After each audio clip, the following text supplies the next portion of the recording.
Komisionerja për zgjerimin e Bashkimit Evropian Marta Kos, gjatë vizitës së saj të parë në Tiranë, u shpreh optimiste për procesin e integrimit të Shqipërisë në Bashkimin Evropian. Ajo theksoi se zgjedhjet parlamentare nuk do të ndikojnë negativisht në këtë proces dhe se reformat e ndërmarra nga vendi do të vazhdojnë në ritëm të lartë.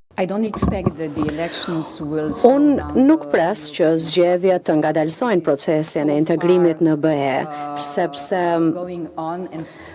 do të ndodhin në një kohë të gjatë dhe është një proces i thellë dhe jam e sigurt që të gjitha ato reforma do të vijojnë dhe këto reforma nuk po kryen nga Shqipëria sepse i do Bashkimi Evropian, por sepse ky është një proces shndërrues, transformues për Shqipërinë dhe janë vetë qytetarët shqiptarë që do ta vendosin se çfarë qeverie do të keni në të ardhmen, pra me zgjedhjet e ardhshme. Po për mendimin tim, Europa është kaq e mishëruar në Shqipëri sa unë shoh vetëm një të ardhme europiane për ju.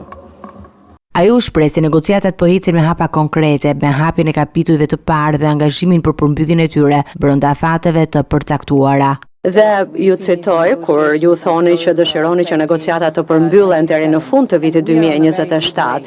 Dhe ne po ecim në rrugën e duhur, pra jemi mirë në udhën e duhur, në udhë të mbar, sepse janë hapur tashmë grup kapitujt e caktuar, dyshi, treshi, gjithashtu do të jenë edhe gjithë grup kapitujt e tjerë. Dhe siç e dim edhe ne, nuk bëhet fjala vetëm për hapjen e këtyre grup kapitujve, por edhe për mbylljen e tyre dhe jam e sigurt që me të gjitha reformat që ju po kryeni, kjo do të jetë e mundur. Nga ana tjetër, kryeministri Edi Rama vlerësoi progresin e reformës në drejtësi dhe theksoi rëndësinë e mbrojtjes së të drejtave dhe lirive të qytetarëve. Natyrisht që ky proces është në fillimet e veta, natyrisht që ka problematikat e veta, natyrisht që nuk bëhet fjalë thjesht për pavarësi të pushtetit gjyqësor, por bëhet fjalë edhe për standarde demokratike, bëhet fjalë për